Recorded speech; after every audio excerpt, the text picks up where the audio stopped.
कहानी तस्वीर की रूह। कभी कभी प्यार जन्मों का होता है और कभी वो शाप बन जाता है।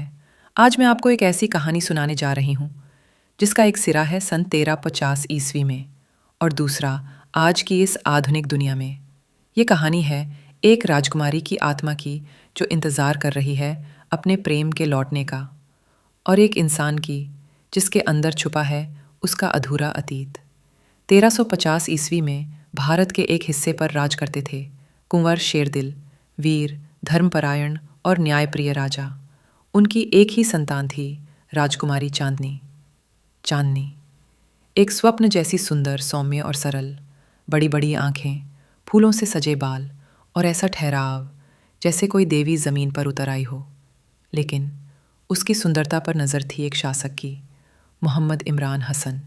जब युद्ध में हारते हारते थक गया तो उसने भेजा अपना भतीजा मोहम्मद इकरार, एक चालाक, सुंदर और बेहद क्रूर इंसान। इकरार ने अपना नाम बदला रूपनाथ और बनकर एक चित्रकार पहुंच गया शेरदिल के दरबार में।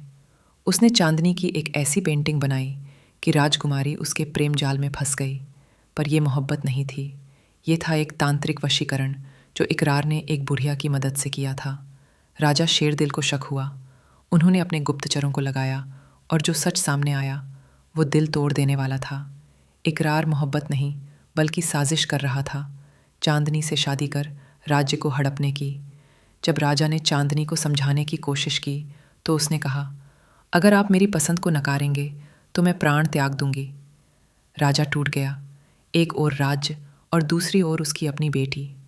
और अमावस्या की उस भयावह रात जब चांदनी इकरार से मिलने जा रही थी, राजा ने कांपते हाथों से अपनी तलवार निकाली और एक ही वार में अपनी बेटी को मार डाला। उसकी गोद में पड़ी चांदनी बोली, पिताजी, क्या ये आप थे?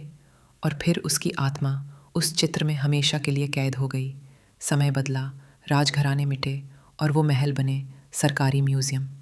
एक दिन एक युवा फोटोग्राफर प्रणव उस म्यूज़ियम को देखने गया और वहाँ उसकी नज़र एक पेंटिंग पर पड़ी।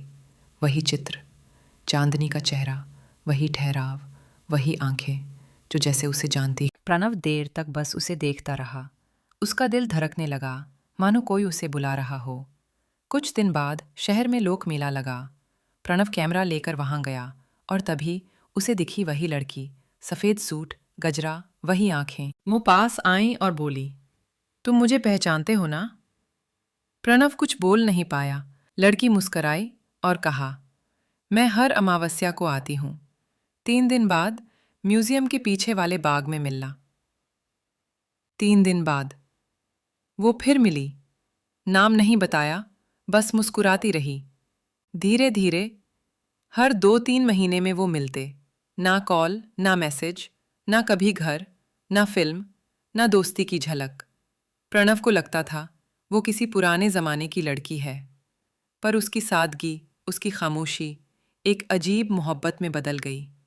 एक रात जब वो नहीं आई, प्रणव बेचैन होकर पुरानी हवेली पहुंचा जहां वो अक्सर मिलते थे। वहां मिला एक बुजुर्ग काजी ज़हीरुद्दीन। उन्होंने कहा, जिस लड़की से तू मोहब्बत करता है वो इंसान नहीं, एक चुड़ैल है। वो है राजकुमारी चांदनी और तू इकरार का पुनर्जन्म है। प्रणव दहशत में था। काजी बोले, अगर तुम दोनों का प्रेम पूरा हुआ तो उसकी शक्तियां जागेंगी और वो शक्ति दुनिया को हिला सकती है। अगली पूर्णिमा की रात जब दोनों मिले, काजी बाबा बोतल, मंत्र और तंत्र लेकर पहुंचे। उन्होंने चारों तरफ तावीज़ रखे, मंत्र पढ़ने लगे। चांदनी डरकर बोली, अगर मोहब्बत की सज़ा है तो मैं तैयार हूँ, पर प्रणव को मत छूना। प्रणव चिल्लाया, अगर उसका वजूद मिटाना है तो पहले मेरी जान लेनी होगी। और तभी चांदनी ने अपना असली रूप दिखाया, न डरावनी चुड़ैल बल्कि एक शुद्ध आत्मा जिसमें त्याग था, तपस्या थी और सच्चा प्रेम। बोतल टूटी, काजी बाबा की शक्ति नष्ट हुई, लेकिन जब धूल बैठी, चांदनी गायब हो चुकी थी। वक्त बीता। प्रणव अब भी हर अमावस्या उस हवेली में जाता और खुद से बातें करता। लेकिन अब सपने आने लगे। सपनों में वो इकरार बनकर देखता कि जब राजा ने चांदनी को मारा तो इकरार को पछतावा हुआ।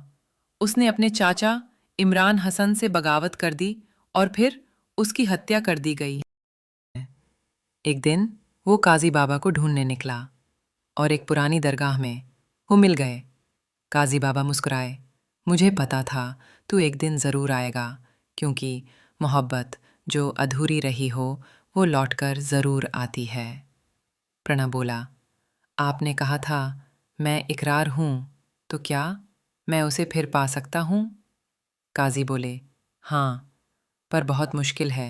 अगर 21-24 साल की कोई लड़की जिसकी अचानक मृत्यु हुई हो और उसकी आत्मा अभी पूरी तरह मुक्त न हुई हो, तो उसमें चांदनी की आत्मा प्रवेश कर सकती है। उसी शाम गांव से खबर आई, सना 23 साल की एक लड़की जो बच्चों को पढ़ाती थी, एक हादसे में गुजर गई, पर उसका शरीर अभी भी गर्म था। काजी बोले, वो खुदा की तरफ से भेजी गई है। चलो बेटे, चलो उसे जीवन दो। एक वीरान कोठी में काजी ने मंत्र, गंगाजल, गुलाब और तंत्र विधि से एक चक्र बनाया। प्रणव ने कांपते हाथों से सना की हथेली पकड़ी। अगर कहीं हो चांदनी तो लौट आओ, इस बार मैं तुम्हें नहीं खोऊंगा। अचानक एक तेज रोशनी कमरे में भर गई। लड़की की पलकें फड़की, होंठ हिले और आंखें खुली। बहुत इंतजार करवाया। प्रणव प्रणव की आंखों से आंसू बह निकले। अब वो दो आत्माएं जो सदियों तक एक दूसरे को ढूंढती रहीं, आज इंसानी रूप में साथ थीं। न कोई शाप, न कोई युद्ध, बस एक प्रेम जो अंत में जी गया।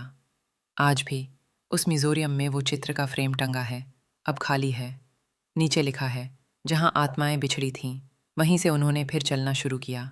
अगर आपको ये कहानी पसंद आई हो तो इसे अपने दिल से सुनाइए और आगे बढ़ाइए, क्योंकि कुछ कहानियाँ सिर्फ सुनी नहीं जाती, महसूस की जाती हैं।